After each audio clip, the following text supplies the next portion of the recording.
Bonjour Pierre-Henri. Bonjour Bertrand. 2015 ressemble à une belle année pour Ainov avec une capitalisation de 40 millions d'euros. C'est l'année où ça décolle vraiment là. Ouais, une super année. Sous le fonds Ainov 1, on a investi dans 5 entreprises dans le numérique. Avec des tickets moyens qui étaient de combien? 1,5 million. C'est pas vraiment des startups débutantes, c'est le moins qu'on puisse dire, puisqu'il y a Geolid, Mainsquare, Commerce Guys notamment, qui sont des noms bien connus du milieu du web. Oui, effectivement, des sociétés qui sont bien connues, qui ont une belle croissance de chiffre d'affaires et qui ont une belle reconnaissance sur le marché. Et qui ont besoin de l'argent, de votre argent, pour quoi faire finalement à ce moment-là? Pour accélérer ou aller à l'international ou recruter une force de vente pour démultiplier les forces et donc le chiffre d'affaires. L'idée, c'est de constituer un portefeuille équilibré de 12 à 15 participations dans la période de 5 ans qui a démarré en 2013. Tout ça avec un spectre assez large de recherche finalement. Le digital au sens large, le e-service, le e-commerce complexe, les logiciels SaaS, les sujets d'objets connectés.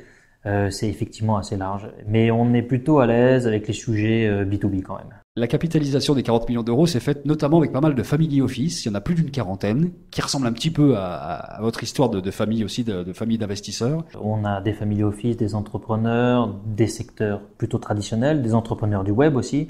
C'est des gens avec qui on a la même philosophie d'investissement, la même façon d'appréhender les métiers et d'accompagner les entrepreneurs. Donc on souhaite vraiment accompagner nos entrepreneurs dans la durée et au quotidien pour les aider à transformer et à accélérer leur métier. Ça veut dire que vous pouvez éventuellement faire un deuxième tour avec eux plus tard? Oui, c'est le ticket moyen, donc on en parlait de 1,5 million. On garde toujours 1 euro dans le fond pour 1 euro investi, donc ça veut dire qu'on est capable d'accompagner les différents tours de table que nous réalisons. Et à chaque fois, vous le faites avec d'autres partenaires financiers, mais vous gardez toujours le leadership de l'investissement. C'est une de nos particularités, effectivement, c'est pour construire une relation durable, de confiance et win-win avec l'entrepreneur. On souhaite être leader des tours que nous réalisons pour avoir cette relation privilégiée. Dans la famille d'Entresangles, dont vous êtes le fils, on connaît bien les transports depuis longtemps. Et en fait, vous investissez énormément et on se demandait pourquoi vous n'investissiez pas dans des transports. Et c'est quelque chose qui se fait avec la SNCF aujourd'hui, finalement. Effectivement, d'Entresangles Initiative est notre holding familial avec différents métiers, dont celui historique du transport et de logistique qui a été cédé. Et aujourd'hui, on retrouve un peu de transport et un métier qu'on connaît bien avec le fonds SNCF Digital Ventures. Vous avez la gestion de ce fonds-là, en fait, de 30 millions d'euros. Exactement. La SNCF nous a confié 30 millions d'euros pour investir dans des entreprises qui les concernent, du digital. Vous-même, vous avez monté votre propre entreprise à 21 ans.